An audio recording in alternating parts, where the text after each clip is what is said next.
আসসালামু আলাইকুম শিক্ষার্থী বন্ধুরা, আশা করি তোমরা সকলেই ভালো আছো। আলহামদুলিল্লাহ, আমিও ভালো আছি।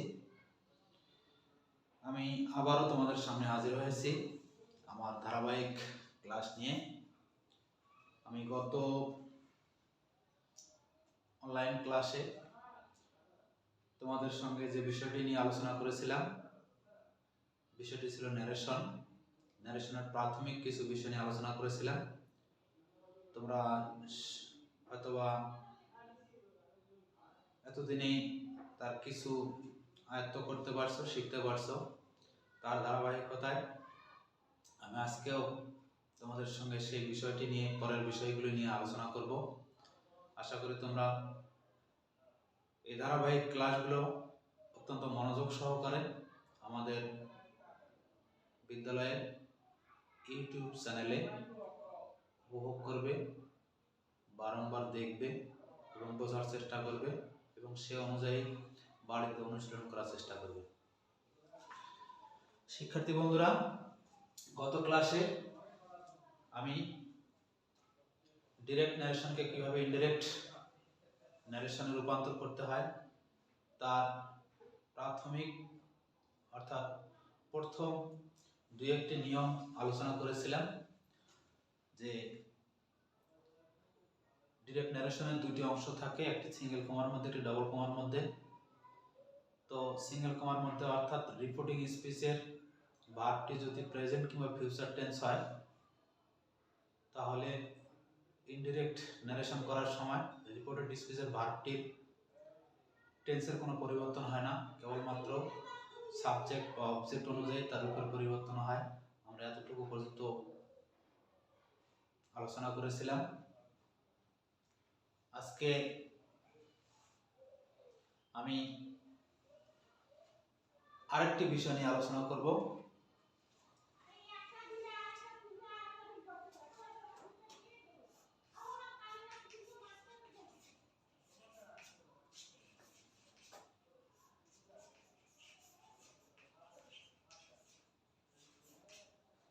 ইনডিরেক্ট,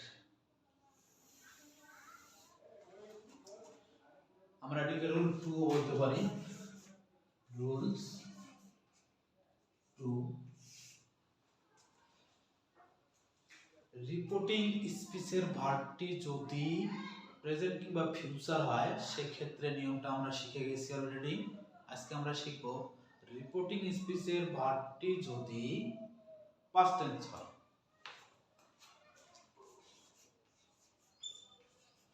এটি তোমরা তোমাদের নোটবুকে লিখে নিতে পারো। রিপোর্টিং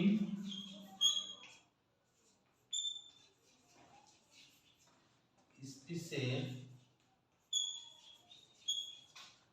ভার্বটি যদি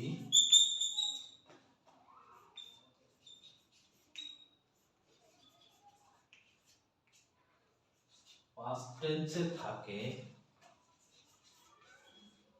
তাহলে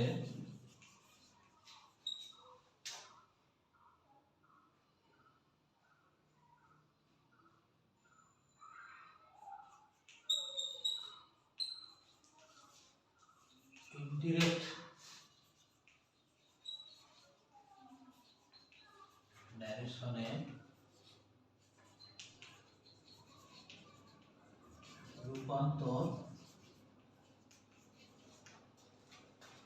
করার সময়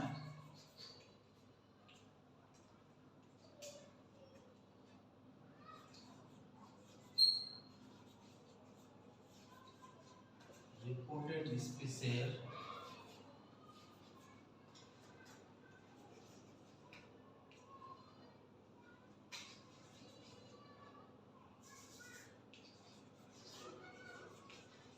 প্রদত্ত ভার্বটির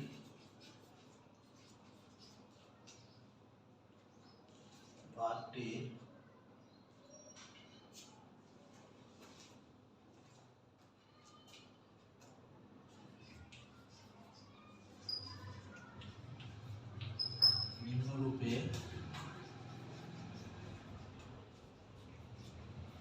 পরিবর্তিত হয়।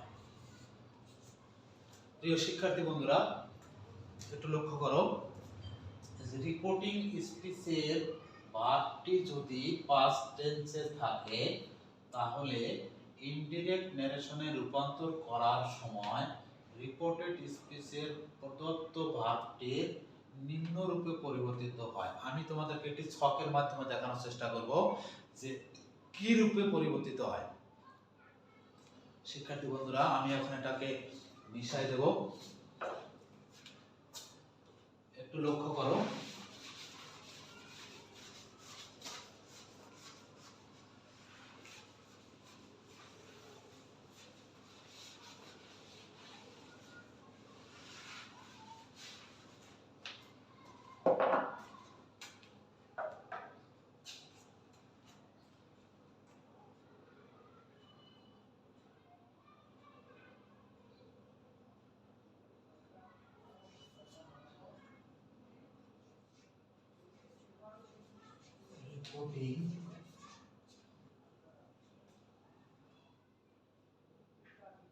রিপোর্টিং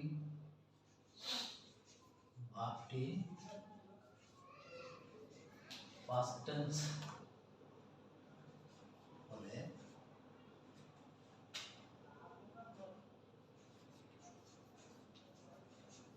রিপোর্টেড ভার্বটি হবে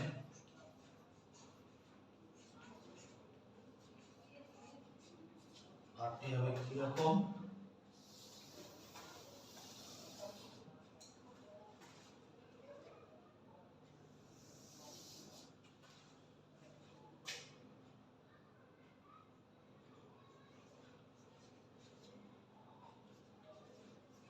প্রেজেন্ট টেন্স তাহলে কি হবে? পাস্ট টেন্স হবে।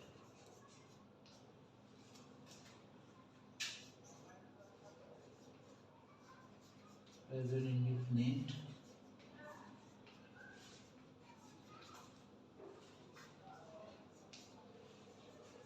past indefinite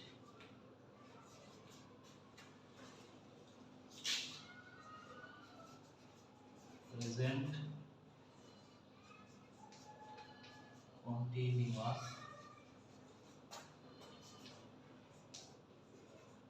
past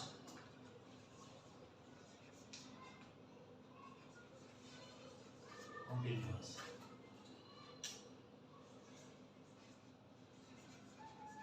present perfect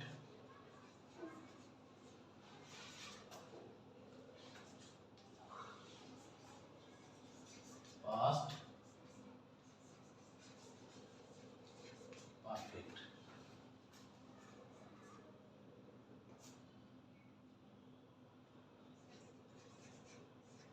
present perfect continuous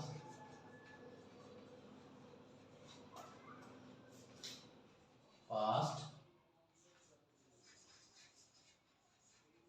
perfect continuous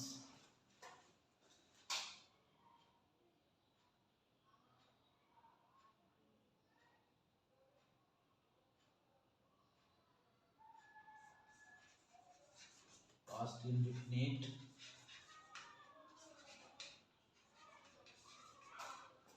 past perfect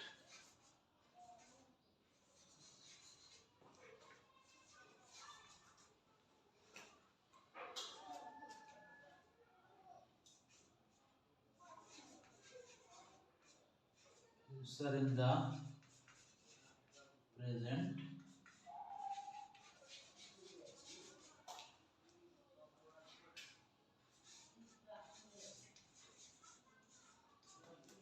user in the past শিক্ষার্থী বন্ধুরা লক্ষ্য করো, আমি কি বলছি যে রিপোর্টিং ভার্বটি পাস্ট টেন্স হলে পাস্ট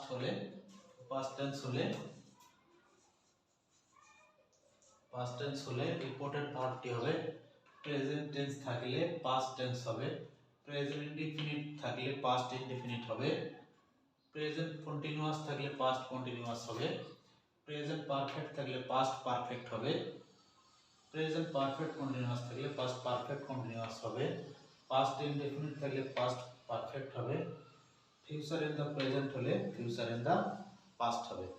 তাহলে নিম্ন রূপে এই সমস্ত রূপে আমরা ইনডাইরেক্ট নারেশন করার সময় পরিবর্তন করতে পারব। তাহলে এই অংশটাই আমাদের বেশি ব্যবহার হয়, নারেশন পরিবর্তনের ক্ষেত্রে এই অংশটাই বেশি ব্যবহার হয়ে থাকে। আমরা গত ক্লাসে যে সূত্রটা পড়ছিলাম যে রিপোর্টিং ভার্বটি যদি প্রেজেন্ট কিংবা ফিউচার টেন্সে থাকে তাহলে ইনডাইরেক্ট নারেশন করার সময় রিপোর্টেড ভার্বটির যে টেন্সে থাকে সেই টেন্সের কোনো পরিবর্তন হয় না, শুধুমাত্র সাবজেক্ট বা অবজেক্ট অনুযায়ী ওই টেন্সেই তার রূপটা শুধু পরিবর্তন হয়ে থাকে। এতটুকু শিখছিলাম। আজকে আমরা নতুনভাবে জানলাম যে যদি ডিরেক্ট নারেশনে রিপোর্টিং ভার্বটি পাস্ট টেন্সে থাকে তাহলে আমরা সেটিকে ইনডাইরেক্টে রূপান্তর করার সময় আমাদের কতগুলো নিয়ম অনুসরণ করতে হবে। নিয়মগুলো কি? যে রিপোর্টেড যে ভার্বটি থাকে সেই ভার্বটি আমরা বিভিন্ন রূপে পরিবর্তিত হয়, সেটা যে অবস্থানে থাকে তার অবস্থা পরিবর্তন হয়। কিভাবে? যে প্রেজেন্ট টেন্স থাকলে পাস্ট টেন্স, প্রেজেন্ট ইনডিফিনিট থাকলে পাস্ট ইনডিফিনিট, প্রেজেন্ট কন্টিনিউয়াস থাকলে পাস্ট কন্টিনিউয়াস, প্রেজেন্ট পারফেক্ট থাকলে past perfect, present perfect continuous থাকলে past perfect continuous, past indefinite থাকলে past perfect, future in the present থাকলে ফিউচার ইন দা পাস্ট। নিম্ন রূপে পরিবর্তন করতে হবে। শিক্ষার্থী বন্ধুরা, তোমরা অবশ্যই এটাকে নোটবুকে উঠে নেবে এবং তোমরা এটাকে আয়ত্ত করার চেষ্টা করবে। অবশ্যই এই বিষয়টা খুবই গুরুত্বপূর্ণ, এটাকে স্মরণ রাখতে হবে। যেহেতু আমাদেরকে নারেশন যখন পরিবর্তন করব অবশ্যই এই পরিবর্তিত রূপগুলো আমাদেরকে অবশ্যই জানা থাকতে হবে, নচেত আমরা কিন্তু নারেশনকে অর্থাৎ ডিরেক্ট নারেশনকে ইনডিরেক্ট নারেশনে রূপান্তর করতে পারবো না। আমরা যদি ডিরেক্ট নারেশনকে ইনডিরেক্ট নারেশনে রূপান্তর করতে যাই তাহলে অবশ্যই এই নিয়মটা আমাদেরকে জানা থাকতে হবে, এই নিয়মটা সম্পর্কে আমাদেরকে জানতে হবে। সুতরাং অবশ্যই তোমরা এটাকে আয়ত্ত করার চেষ্টা করবে। আমি দুই একটি উদাহরণ দিয়ে আজকে ক্লাসটা শেষ করব।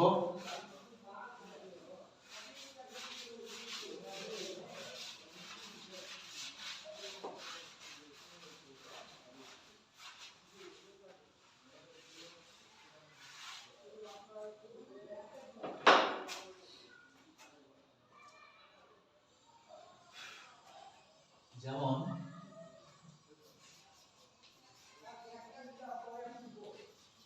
example, direct narration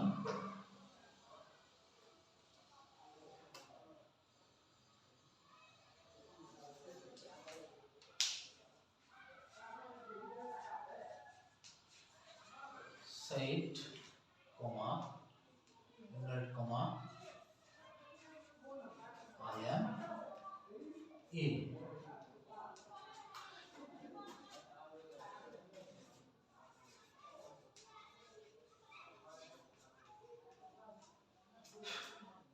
শিক্ষার্থী বন্ধুরা লক্ষ্য করো, আমি বলছিলাম যে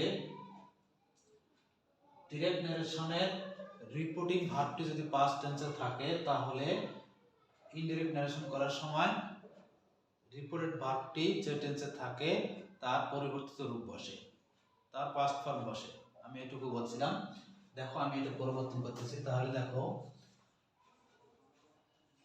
সানু said that, এখানে বলছে যে সানু বলল আই অ্যাম ইল, আমি হই অসুস্থ। তাহলে কে বললো? সানু বলল। তাহলে কে অসুস্থ? আইটা কে? এটা সানুর প্রত্যক্ষ কথা, অর্থাৎ ডিরেক্ট কথা, প্রত্যক্ষ কথা। তাহলে আই যদি সানু হয় তাহলে হি, আমরা ব্র্যাকেটে এস দিয়ে দিতে পারি। সানু এখানে প্রেজেন্ট টেন্স আছে, অ্যাম হলো প্রেজেন্ট টেন্স, তাহলে অ্যাম এর পাস্ট ফর্ম কি? ওয়াজ, ইল। অবশ্যই তোমরা বুঝতে পারছো আমাদেরকে এভাবেই পরিবর্তন করতে হবে। দেখো আরো দেখো, যত বেশি চর্চা করা যাবে তত বেশি আমরা আয়ত্ত করতে পারবো।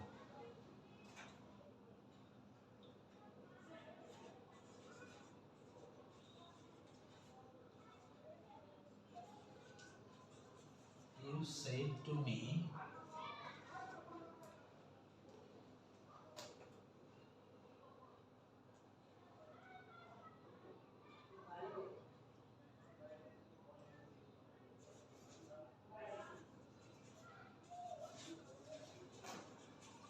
going to school. শিক্ষার্থী বন্ধুরা লক্ষ্য করো, you said to me, তুমি আমাকে বললে, I am going to school, আমি বিদ্যালয়ে যাইতেছি বা যাচ্ছি। তাহলে এটাকে ইনডাইরেক্ট ন্যারেশন রূপান্তর করব আমরা। তাহলে এখানে you said দিতে পারো, said to me এটাও দিতে পারো, অথবা এটা এখানে you told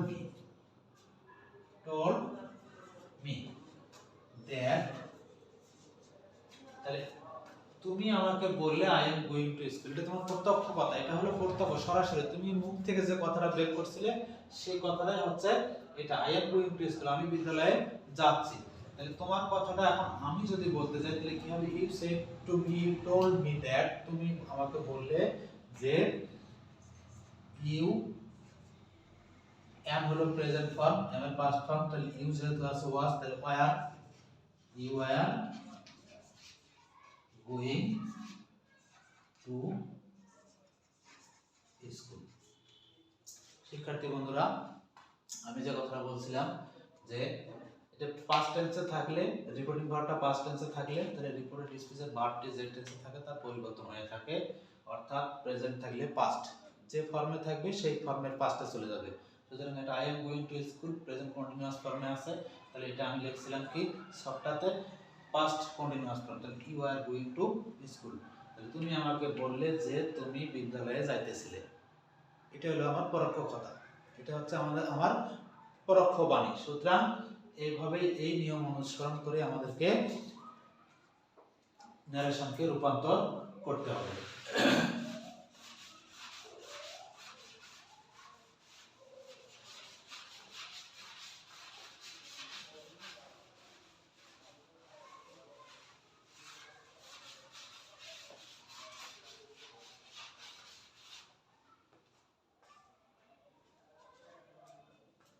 দেখো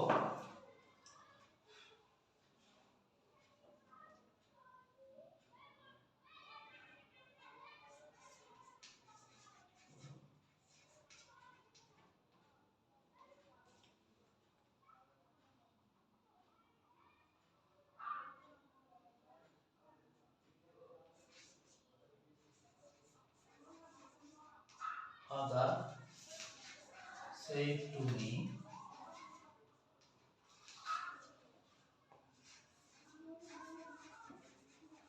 I have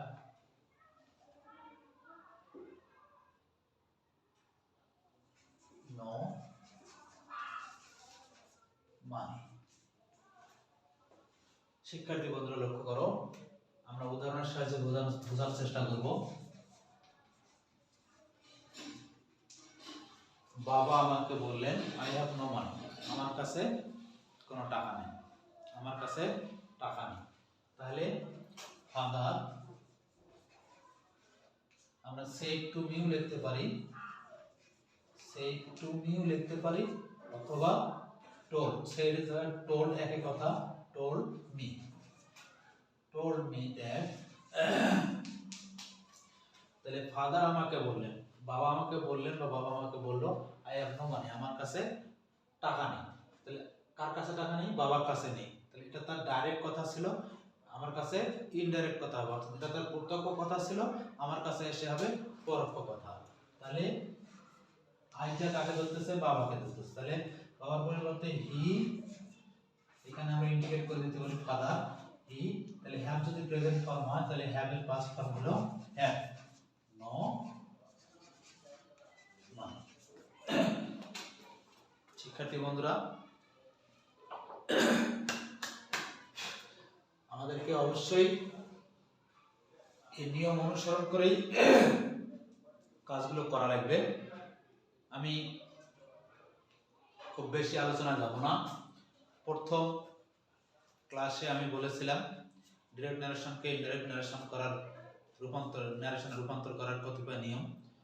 তার সিম্পল নিয়মটা বলছিলাম যে রিপোর্টিং ভার্বটি যদি প্রেজেন্ট কিংবা ফিউচার টেন্সে থাকে সেক্ষেত্রে ডিরেক্টকে ইনডাইরেক্ট ন্যারেশন করার সময় রিপোর্টেড ভার্বটির টেন্সের পরিবর্তন হয় না, শুধু সাবজেক্ট বা অবজেক্ট অনুযায়ী তার রূপের পরিবর্তন হয়। কিন্তু আজকে আমরা নতুন ভাবে শিখলাম কি, যে রিপোর্টিং ভার্বটি যদি পাস্ট টেন্সে থাকে সেক্ষেত্রে ডিরেক্ট ন্যারেশনকে ইনডাইরেক্টে রূপান্তর করার সময় রিপোর্টেড ভার্বটি যে টেন্সে থাকে তার পাস্ট ফর্ম বসে।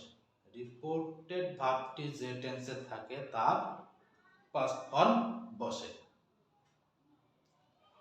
সুতরাং আমাদেরকে অবশ্যই যে শখটি আমি তোমাদেরকে এই বোর্ডের মাধ্যমে দেখিয়েছি সেই শখটি অবশ্যই তোমাদেরকে আয়ত্ত করতে হবে। আমি যতটুকু দিয়েছি আজকে এই বিষয়গুলো অবশ্যই তোমরা আমাদের বিদ্যালয়ের ইউটিউব চ্যানেলটিকে বারবার সাবস্ক্রাইব করে বারবার দেখবে, অনুসরণ করবে এবং সেগুলোকে অনুশীলন করার চেষ্টা করবে বাসায় বসে বসে। আমি মনে করি, আমি প্রত্যাশা করি, আমি আশা করি তোমরা অবশ্যই এটার থেকে কিছু অবশ্যই শিখতে পারবে এবং তোমাদের কাজে লাগবে। সে পর্যন্ত তোমরা সবাই ভালো থাকো, সুস্থ থাকো, স্বাস্থ্যবিধি মেনে চলো, বাইরে ঘোরাফেরা কম করবে, যেহেতু মহামারীর ক্ষণ চলতেছে।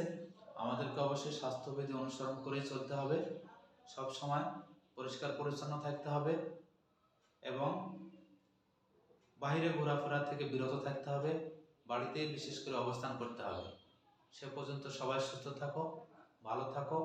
আগামী ক্লাস দেখার আমন্ত্রণ জানিয়ে আজকের মতো এখানেই বিদায় নিচ্ছি। ধন্যবাদ সকলকে।